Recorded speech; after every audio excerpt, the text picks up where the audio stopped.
Halo Erin, apa kabar? Halo Darren, Lagi ngapain nih? lagi belajar fisika. Oh, kayaknya kamu lagi mengalami kesulitan ya? Materi apa sih? Materi tentang kemagnetan, kamu bisa jelaskan? Oh, kemagnetan. Gampang itu. Ayo, saya jelaskan ya. Kemagnetan. Sebelum saya jelaskan, kita harus tahu dulu kompetensi dasarnya. Menerapkan konsep kemagnetan, induksi elektromagnetik, dan pemanfaatan medan magnet dalam kehidupan sehari-hari termasuk pergerakan atau navigasi hewan untuk mencari makanan dan migrasi.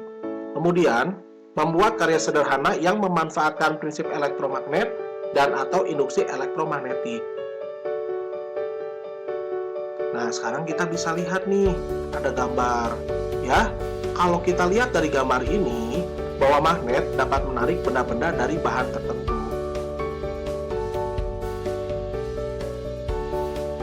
Asal-usul kemagnetan. Nah, di kiri ini ada gambar apa ya? Oh, betul, ini adalah gambar batu magnet ya. Kata magnet berasal dari kata magnesia, yaitu merupakan nama suatu daerah di Asia Kecil, di mana ditemukannya batu besi lebih dari 2000 tahun yang lalu. Kalau ini gambar apa ya? Gambar apa ya? Betul, ini namanya gambar kompas.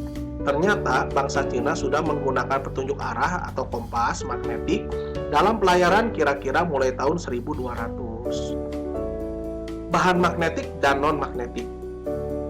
Bahan magnetik, ya, ferromagnetik. Bahan yang dapat ditarik dengan kuat oleh magnet dan dapat dimagnetkan. Contohnya, besi, baja, nikel, kobalt. Sedangkan bahan non-magnetik terdiri dari ada dua. Yang pertama adalah bahan paramagnetik. Bahan paramagnetik adalah bahan yang ditarik dengan lemah oleh magnet dan tidak dapat dimagnetkan. Contohnya aluminium, platina. Yang kedua adalah bahan diamagnetik, yaitu adalah bahan yang ditolak dengan lemah oleh magnet dan tidak dapat dimagnetkan. Contohnya seng dan bismut. Hipotesa Weber. Apa tuh hipotesa Weber ya? Oh, ternyata ada gambar apa nih ya? Seperti ada tanda panah nih. Yang kiri tidak teratur, sedangkan yang kanan yang teratur. Oh, ternyata yang kanan ini adalah magnet, sedangkan yang kiri ini adalah bukan magnet. Oh, ini penjelasannya. Besi dan baja terdiri dari atom-atom magnet yang disebut magnet elementer. Besi dan baja yang tidak bersifat magnet, susunan magnet elementernya tidak teratur. Besi dan baja yang bersifat magnet, susunan magnet elementernya teratur. Oh, berarti kita bisa lihat dari susunan magnet elementernya. Ya, kalau yang teratur itu magnet, sedangkan yang tidak teratur itu adalah yang tidak bersifat magnet. Magnet elementer pada besi mudah diarahkan, sedangkan elementer pada baja sukar untuk diarahkan. Nah, sekarang kita lihat nih. Oh iya, tentu saja. Magnet memiliki dua kutub. Ya, kutub magnet adalah ujung-ujung magnet yang mempunyai gaya tarik atau gaya tolak terbesar. Setiap magnet selalu mempunyai dua buah kutub, yaitu kutub utara N itu adalah north, dan kutub selatan S yaitu adalah south. Sifat-sifat kutub magnet. Nah, sekarang kita lihat nih. Oh, ternyata kutub yang tidak senama itu tarik-menarik. Ya, tuh kita bisa lihat dari gambarnya. Ya, selatan dengan utara ini tarik-menarik. Sedangkan untuk kutub yang senama itu adalah tolak-menolak. Ya, nih contohnya selatan dengan selatan tuh dia tolak menolak ya, atau juga utara dengan utara. Cara membuat magnet. Nah, sekarang kita lihat nih bagaimana sih caranya membuat magnet. Pertama adalah dengan gosokan. Nah, sekarang kita lihat. Oh, itu tuh lihat tuh. Ada benda yang bukan magnet lalu digosok tuh. Ya, oh ternyata setelah digosok menjadi magnet ya. Dengan menggosokkan magnet secara berulang-ulang dan teratur pada besi dan baja, maka besi dan baja akan bersifat magnetik. Nah, lihat tuh. Kutub magnet yang dihasilkan di ujung bahan selalu berlawanan dengan kutub magnet yang menggosoknya ya, yang menggosoknya tuh kita lihat tuh. Ya, yang pertama kali kalau kita lihat dari gambar di sini tuh lihat. Yang warna merah dulu, betul nggak? Yang warna merah itu menyentuh di kiri, maka yang sebelah kiri juga pasti akan yang berwarna merah, atau kutubnya adalah kutub utara. Ya, jadi jangan sampai salah. Kedua, dengan menggunakan arus listrik atau elektromagnetik. Nah, sekarang kita lihat nih gambarnya. Ya, ada batu baterai itu. Ya, kalau dihubungkan tuh ya ke besi seperti itu, ya dililitkan ya tuh apa yang terjadi? Maka dia dapat menarik paperclip ya. Tuh, tuh. Pada waktu dilepaskan apa yang terjadi? Tuh hilang sifat kemagnetannya. Ya, kita lihat. Arah kutub magnet dapat ditentukan dengan kaidah tangan kanan berikut ini. Ya, kita bisa lihat dengan menggunakan kaidah tangan kanan. Ya, maka yang kutub utara itu disimbolkan dengan jempol. Sedangkan keempat jarinya itu adalah menunjukkan I atau arah arus listrik ya. Tuh, keempat jarinya arah arus listrik, ibu jari itu adalah kutub utara atau north. Ketiga adalah dengan cara induksi. Nah, kita lihat tuh. Ya, dengan cara induksi. Bila besi dan baja didekatkan, tidak menyentuh pada bahan magnet yang kuat, maka besi dan baja akan menjadi magnet. Terjadinya magnet seperti ini disebut dengan induksi.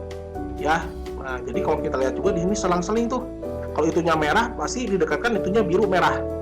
Ya, nanti kalian juga belajar kalau selatan, utara, selatan atau utara, selatan, utara. Jadi selalu selang-seling ya.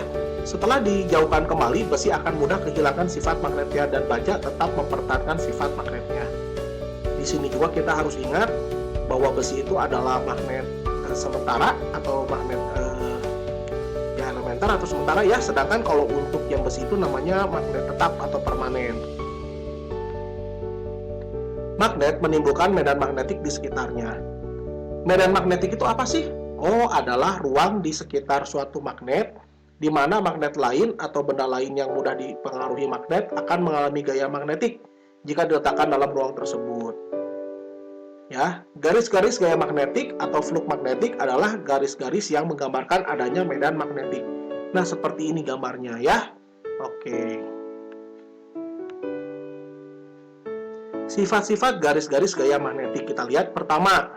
Tuh ya, keluar dari arah N itu north utara, masuk ke arah selatan. Nah, kita lihat tuh ya, dari N ke S, dari utara ke selatan. Satu, garis-garis gaya magnet tidak pernah saling berpotongan.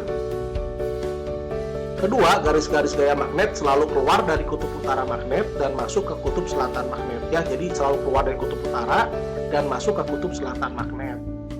Tempat yang garis-garis gaya magnetnya rapat menunjukkan medan magnetiknya kuat. Sedangkan tempat yang garis-garis magnetiknya renggang menunjukkan medan magnetnya lemah. Nah, ternyata bumi juga memiliki sifat magnetik. Kita lihat ya. Jarum kompas selalu menunjukkan arah utara dan selatan. Fakta ini menunjukkan bahwa bumi memiliki sifat magnetik. Ya, kita lihat seperti ini gambarnya. Kutub utara dari magnet batang imajiner terdapat di dekat kutub selatan geografi bumi. Dan kutub selatan magnet batang imajiner terdapat di dekat kutub utara geografi bumi. Nah, seperti ini ya. Oke, kita lihat dulu gambarnya. Oke. Nah, ini gambar apa nih? Ada namanya sudut deklinasi dan inklinasi. Apa itu maksudnya ya? Oh, sudut deklinasi adalah sudut yang dibentuk antara arah utara selatan geografi dengan utara selatan kompas. Tuh, seperti itu ya, terjadinya ada penyimpangan seperti ini. Sedangkan sudut inklinasi adalah sudut yang dibentuk medan magnetik, garis gaya magnetik di sembarang titik dengan horizontal permukaan bumi. Tuh, seperti itu. Ya, inklinasi. Oke, sekarang kita lihat medan magnet di sekitar arus listrik. Nah, ada namanya percobaan Oersted ya 1820. Nah, ini foto orangnya. Ya, kita lihat pertama adalah pada saat kawat tidak dialiri arus listrik I sama dengan 0, jarum kompas tidak menyimpang. Pada saat dialiri arus listrik ke atas, kutub utara jarum kompas menyimpang ke kanan. Pada saat dialiri arus listrik ke bawah, kutub utara jarum kompas menyimpang ke kiri. Apa sih yang bisa disimpulkan? 1. Di sekitar pengantar kawat yang dialiri arus listrik terdapat medan magnet. 2.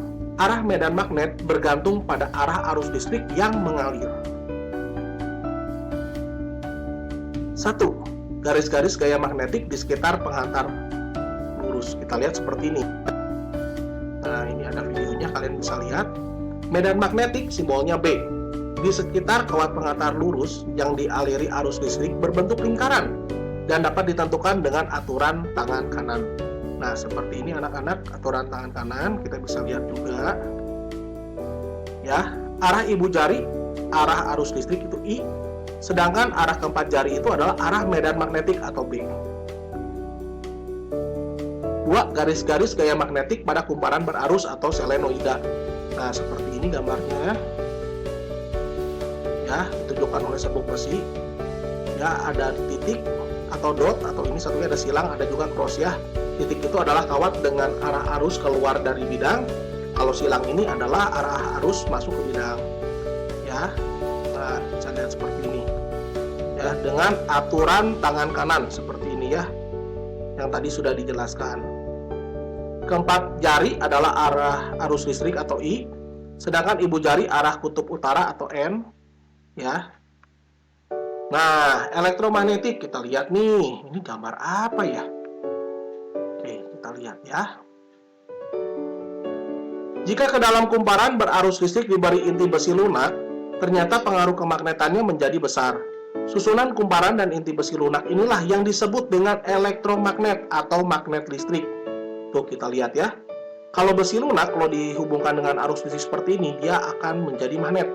Pada saat dilepas, ya, arus listriknya tidak lagi mengalir, maka dia kehilangan sifat kemagnetannya.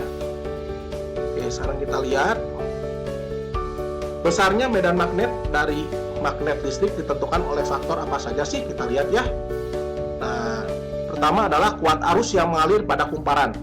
Semakin besar arus yang mengalir, semakin besar medan magnetnya. Nah, seperti ini, itu 6 volt ya, sekarang ini 3 volt. Oh, ternyata ini juga sama karena jumlah lilitan kumparan. Semakin banyak jumlah lilitannya, semakin besar medan magnetnya. Oke, sekarang juga kita lihat yang ketiga adalah bahan inti yang dimasukkan pada kumparan. Apa sih penggunaan atau kegunaan elektromagnetik? Oh, ternyata adalah untuk mengangkat benda-benda dari besi. Oh, ini ada gambarnya ya. Nah, kita lihat juga. Oh, jadi kalau misalnya mobil ingin dihancurkan seperti itu, oh, menggunakan alat seperti ini ya. Nah, pada saat saklarnya off, arus listrik terputus. Pada saat saklarnya on, arus listrik tersambung seperti itu. Nah, yang kedua adalah bel listrik. Nah, seperti ini bel listrik ya. Kita lihat. Ada baterai, ada saklar tekan, ada jangkar besi lunak, dan juga elektromagnet. Ya, ada interruptor juga. Oh, ternyata ada juga pemukul. Jika saklar ditekan, maka arus segera mengalir sehingga kumparan menjadi bersifat magnet. Sehingga jangkar besi akan tertarik dan palu pemukul akan mengenai gong. Pada saat jangkar besi ditarik oleh magnet, maka arus akan terputus di interruptor. Akibatnya, jangkar besi akan kembali ke posisi semula dan arus kembali mengalir pada rangkaian dan gong kembali berbunyi. Hal ini akan diulang-ulang sampai saklar dilepas kembali. Nah, ini gambar apa nih? Oh, ini namanya relay. Apa sih relay itu? Ya, oh ternyata ada saklar, ada motor, ada pegas. Oh, ternyata adalah sebuah alat yang dengan energi listrik atau arus listrik kecil dapat menghubungkan atau memutuskan arus listrik yang besar. Dengan kata lain, relay bekerja sebagai saklar pada rangkaian listrik berarus besar.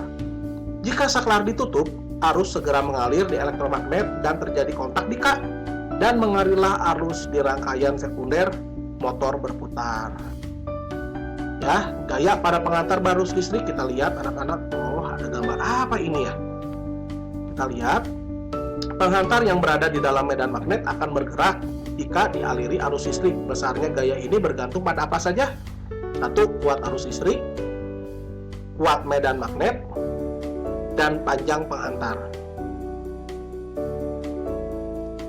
Arah gaya magnetik dapat ditentukan juga dengan kaidah tangan kanan atau namanya kaidah Fleming sebagai berikut. Nah, kita lihat tuh ya. Ada jempol itu atau ibu jari menunjukkan arah arus listrik seperti itu. Ya. Lalu 4 jari kita berikutnya adalah ke kutub selatan, ya, dan telapak kanan ya, ini telapak tangan ya, itu akan menunjukkan arah gayanya kemana ya, seperti ini. Penggunaan gaya magnetik. Gaya magnetik yang ditimbulkan pada pengantar berarus listrik digunakan untuk mengubah energi listrik menjadi energi gerak. Contohnya motor listrik dan alat ukur listrik. Nah, seperti ini anak-anak ya. Nah, ini motor listrik nih, seperti ini. Fungsi komutator adalah agar arus listrik yang mengalir pada loop tidak berbalik arah, sehingga loop dapat terus berputar. Kedua adalah alat ukur listrik. Nah, ya. Seperti ini anak-anak. Ada skala, ada pegas, ada kumparannya juga ya, seperti ini. Prinsip kerjanya apa sih? Jika jarum dialiri arus, kumparan akan berputar. Namun kumparan tidak dapat berputar terus karena tertahannya oleh sebuah pegas spiral. Berputarnya spiral akan menggerakkan jarum penunjuk angka. Besarnya putaran kumparan sama dengan besarnya penyimpangan jarum penunjuk angka, sehingga besarnya penyimpangan itu dapat dijadikan sebagai hasil pengukuran. Oh, jadi itu tentang kemagnetan.